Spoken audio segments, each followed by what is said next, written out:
Well, welcome back, everyone. So far, we've talked about what confounding means as a concept, developed some definitions, talked about stratification as a method for controlling confounding, and now I want to give you a formula for doing a stratified analysis using weights that were developed by Mantell and Hansel. So here's the citation. It was a paper. Notice that the paper was written back in 1959. So this is an old paper. This has been around for many, many, many years, more than half of a century. As I said, this was a very commonly cited paper in the 70s, the 80s, before regression became the more fashionable way to control for confounding. It was written by two people, Nathan Mantell and William Hansel. It contains various formulas, one of which is now used as the formula for doing a stratified analysis. Now, in their paper, they talked about retrospective studies. They were talking about case control studies. So they developed a formula for doing a stratified analysis when you have case control data. Case control data, what do we measure? Odds ratios, exposure odds ratios. We can interpret those as risk ratios, rate ratios from some underlying cohort study like we talked about. But mechanically, what are we measuring in case control study? Odds ratios. So their paper gave you the formula for calculating an odds ratio from case control studies. What others have done is use their method that was developed in that paper to develop similar formulas for risk ratios and rate ratios from cohort studies. Okay, so first I'm going to talk about both of those, cohort studies and case control study data in this lecture. So if you have a cohort study, remember it could be closed or it could be open. If it's closed, you could measure cumulative incidence. You could measure your data. You could display your data in forms of a 2x2 table, and you could measure risk ratios and odds ratios from that 2x2 table. If your cohort were open, you'd be measuring incidence rates. You'd be measuring person time among the exposed, person time among the non-exposed. You'd be measuring rate ratios. Now, the formula for the adjusted risk ratio using Mantell-Hansel's formula is the same as the formula for the adjusted rate ratio. And basically, this is what the formula looks like. What you're going to be doing is for each of you're going to take your data set again and divide it into subgroups. For each of those subgroups, you're going to be measuring either a risk ratio or a rate ratio. RR sub I means the risk ratio or the rate ratio for the ICE stratum. You have a risk ratio for the young people, a risk ratio for the old people, or a rate ratio for the young people, a rate ratio for the old people. In either case, RR can stand for that risk ratio or rate ratio. Sometimes RR stands for relative risk. I've heard a few of our lecturers, our guest lecturers, talk about relative risks. They stand for that generic term, relative risk, can stand for a risk ratio or for a rate ratio. Sometimes it's even stands for an odds ratio. But RR, we all sound like pirates today, can stand for either risk ratios or rate ratios. What Mantell-Hansel formula says, take the risk ratio for a particular stratum, weight it, multiply by some weight, do that for all the stratum, add them up, that's what that sigma sign represents. I'll show you an example in a minute, and then divide by the sums of the weight. So Mantell-Hansel will give you a weighted average adjusted measure for your risk ratio, rate ratio. Well, if you go to the original papers, the formulas for those are actually in this other pot, mathematically. What it says is we're going to do the following. For each of our tables, let me go back to the previous slide to show you a typical table. Let's suppose we have a 2x2 table. We're measuring risk ratios. And this 2x2 table might be for the young people. So each of these numbers could have a 1 under it, corresponding to the first of your 2x2 tables, the young smokers and the young non-smokers. What Mantell-Hansel's formula says is take the number A, the number of exposed people who got disease, the smokers who develop heart disease, multiply it by the total number of non-smokers, and then divide that product by T, the total number of people in that table. So what the formula says, again, is take A, the number of exposed people who got disease, times N0, the total number of non-exposed people, and divide that by T, the total number of people in that table. Do it for each of your separate strata and then add them up and put that number in the numerator. And then go back and start all over again for each of your tables. You're going to look at the number of non-exposed people who got disease.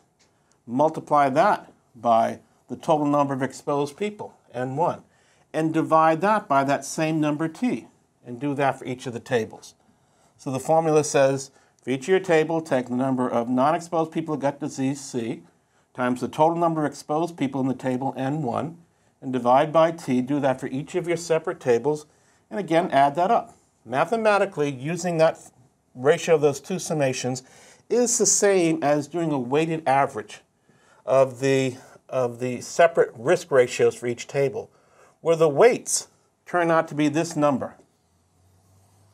C again is the total number of non-exposed people who got disease.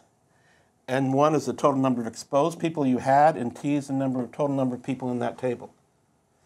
So that's the weighting formula that Mantel-Hansel says. For each table, calculate a risk ratio and weight it by this number C times N1 over T for that table.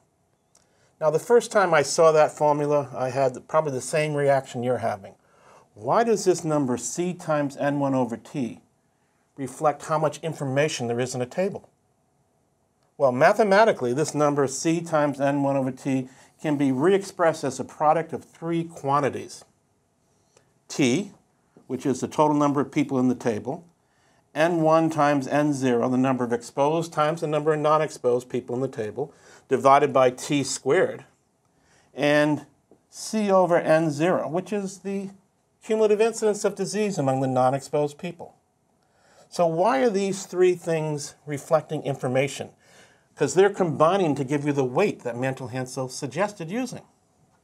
Well, let me ask you some questions. I'm going to show you a couple of tables and ask you which one do you think would have more information if you were doing a study. So here's the first question.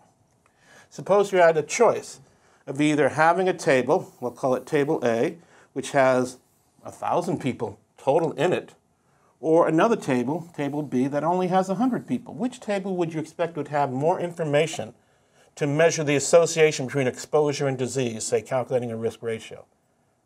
Well, if you think about it for a minute, I'd rather have more people in my study. The more people I have, I get a feeling the more information I have. So I'd probably prefer table A over table B, the table with the bigger value for T. T, again, is the total number of people in that table. 1,000 people for table A. Only 100 people for table B. Table A has more people, more information. Okay, let me ask you another question.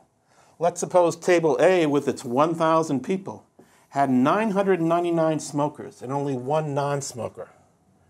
Do you still think it's very informative to answer the question, what's the effect of smoking on heart disease?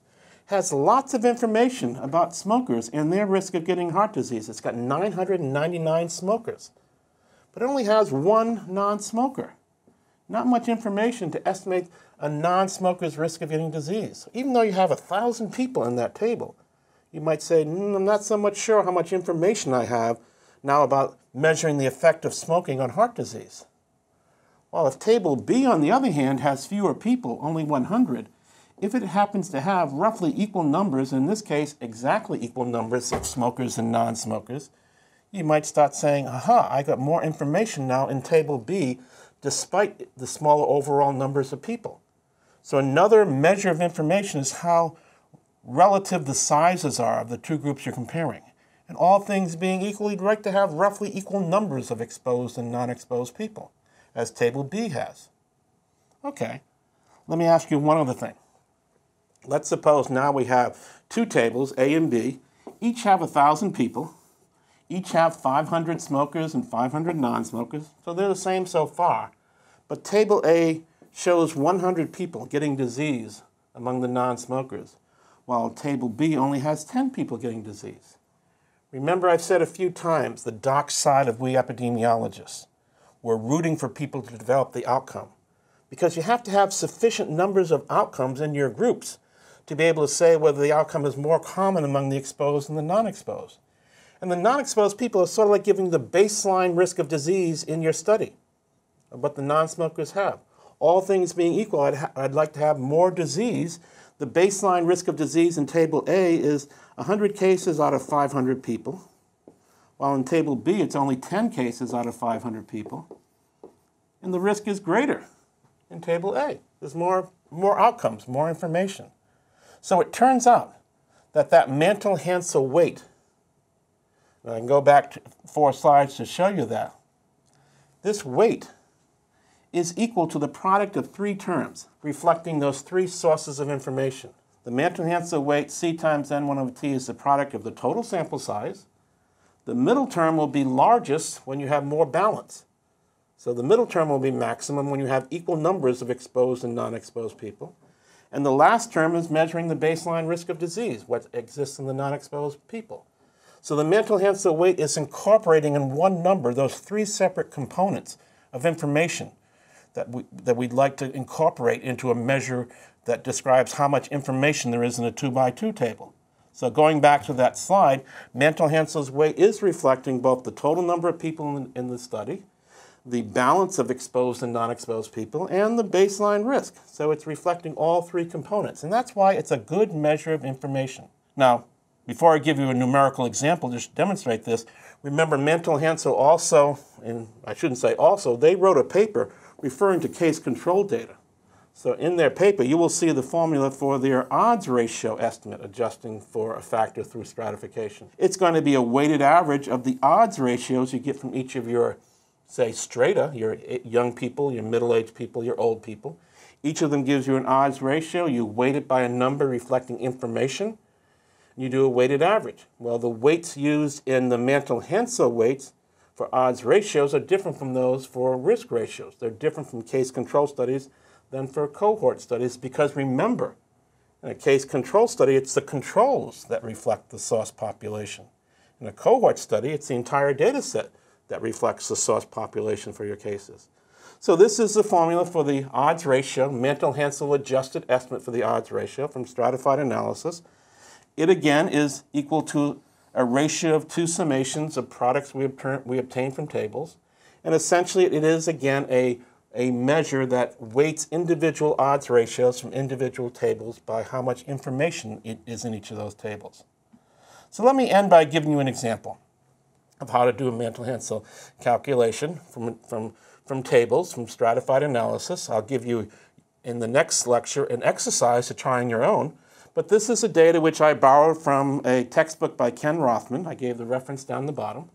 It was a cohort study, an open cohort study, looking at the relationship between the exposure, which was sex, males versus females, and the outcome mortality. What they had was 2,465 person-years of observation among men who had been diagnosed with this condition known as trigeminal neuralgia, looking at the rate of developing disease. 90 men developed the disease. The mortality rate would be 90 divided by 2,465 person-years. That's a mortality rate of 3.65 deaths for every 100 person-years of observation. They also observed 3,946 person-years of observation for women, also diagnosed with trigeminal neuralgia. 131 of them developed the disease. Their mortality rate would be 131 divided by 3,946 person-years of observation, which is the same as 3.32 deaths for every 100 person-years of observation. You can calculate a rate ratio dividing 3.65 by 3.32. We come up with the value 1.0. Come up with the value 1.1 as your estimate for the crude measure of association. Okay, let's suppose we now stratify by age. We have, for simplicity, 2 age groups, a young group, less than 65, and an older group that's 65 or older. It turns out that among all the person-years of observation of your men, 949 of them came from older men and 1,516 from younger men. On the other hand, among all the person-years observed among women, 2,245 came from older women and 1,701 from younger women. It turned out among the men, 76 of your deaths happened among the men who are older than 65 or older, only 14 from those under age 65. And among the women, 121 deaths occurred among women who were 65 or older, and only 10 amongst women who were younger than 65. What if you did separate calculations, one just looking at the young men versus the young women, another looking at the old men versus the old women? Among the young men versus the young women, looking at the younger stratum, your value for the young rate ratio would be 14 deaths divided by 1,516 person years. That quantity is divided by the mortality rate among the young women, 10 deaths divided by 1,701 person years of observation. That gives you a rate ratio a little bit bigger than 1.5, 1.57. If you look now among the older group, the mortality rate among the old men, 76 deaths out of 949 person years of observation, divided by the mortality rate among the older women, 121 deaths divided by 2,245, gives you a mortality rate ratio which is a little bit less than 1.5. So it looks like, regardless of whether you're looking at young people or old people, the value for the rate ratio you calculate from these data suggests that men's rate of developing disease is roughly 1.5 times that of women. A little bit bigger than 1.5, 1.57 among young people, a little bit less than 1.5, 1.49 among old people. Since they seem very similar, let's average them together into one number. Let's use the Mantel-Haenszel formulas now to come up with a single age-adjusted rate ratio. Remember the formula says for each of your tables, do two calculations. One says you look at the number of exposed people, A, multiply by the total number of non-exposed people, N0, and divide by T. So for the young people, A is 14. The total number of non-exposed, in this case, person years among the non-exposed people, females, is 1,701. And we divide that by the total amount of person years, T, which is 3,211. So it's going to be 14 times 1,701 divided by 3,217. We do the same calculation now in the older group. Total number of exposed people dying, 76, multiplied by the total number of person years from the non-exposed group, 2,245. That gets divided by the total number of people, person years, 3,194. 76 times 2,245 divided by 3,194. And now we do a similar calculation for the denominator calculation of the Mantel-Haenszel. We go back to the tables and now look at the total number of cases of death among the non-exposed people, C, times the total number of person years among the exposed people, among men, N1, divided by the total amount of person years. So for the first table, we take the total number of deaths in the non-exposed, 10, multiply it by 1516, the total amount of person years among the exposed, and divide by 3,217. 10 times 1,516 divided by 3,217. We do the same calculation for old people. We have 121 deaths among the females, 949 person years among the exposed men, in total 3,194 person years. So it's going to be 121 times 949 divided by 3,194.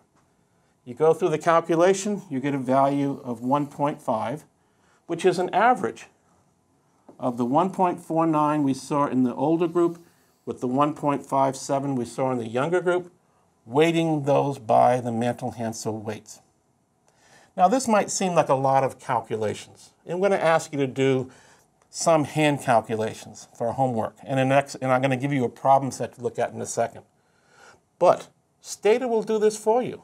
Stata will do all the calculations. So you don't have to do the hand calculations in practice. But once you do one calculation and get an appreciation of where the numbers come from, you'll be better off now interpreting the result that the Stata software package will give you. So this will be done very quickly by Stata in the future, for future homework exercises. But we'd like to give you an example or two to do them by hand just to get an appreciation for it. So what do we conclude from these data? Is there evidence that age is a confounder? And let's go through the steps using both the definition and that working method of comparing crude to adjusted measures. So first, let's use the definition. Is there evidence that age is associated with the potential confounders, with the exposure sex? Well, in our data set, among the men, we had 2,465 total person years of observation. 62% of it, or 1,516 of those person years, happened among men who were young. On the other hand, for women, the non-exposed group, we had 3,946 total person years of observation, and only 43% of them, or 1,701, happened among the younger women. So there is a difference in the distribution, the age distribution of the person years for the men, the exposed group, versus the women, the non-exposed group.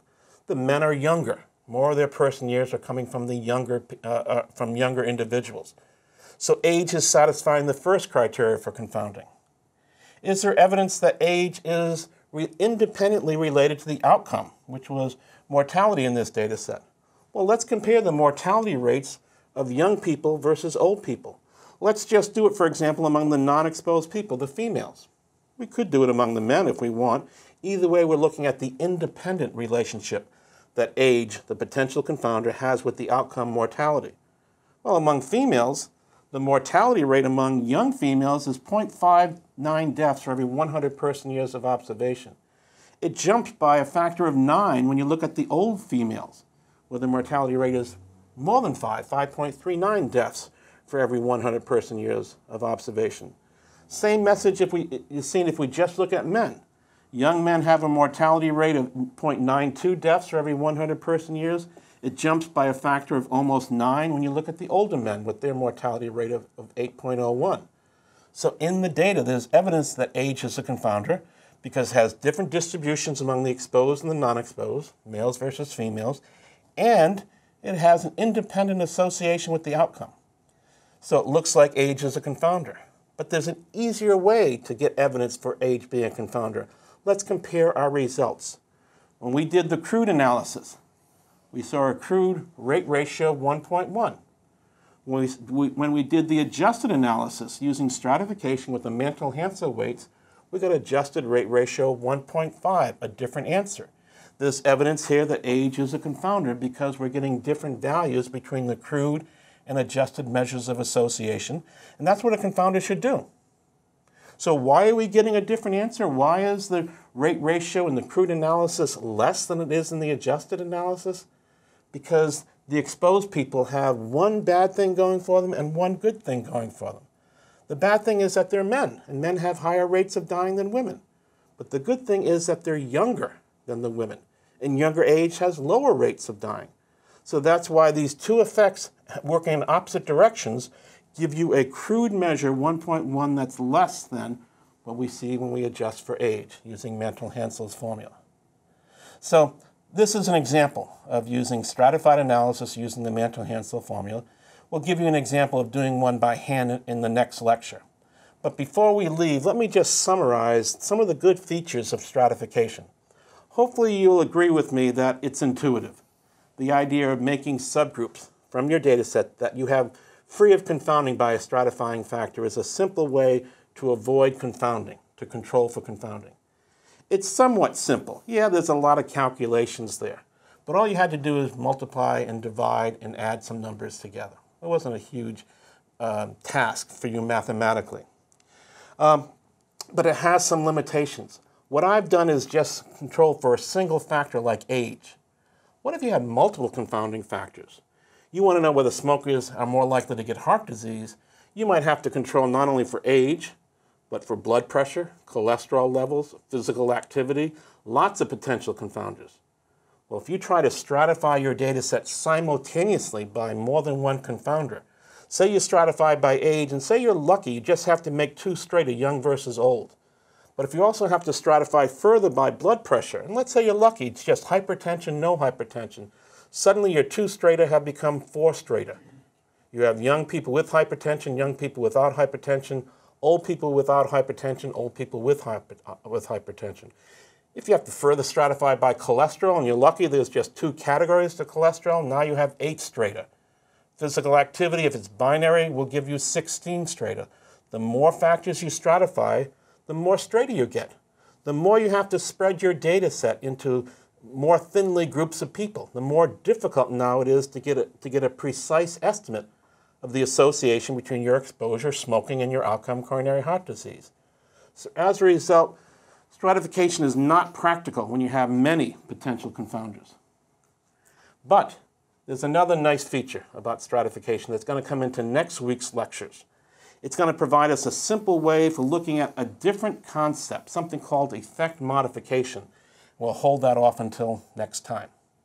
So the next time we get together, I want to give you a problem set and ask you to use Mantel-Haensel's formula and to answer a question whether a factor is a confounder or not. I'll see you then.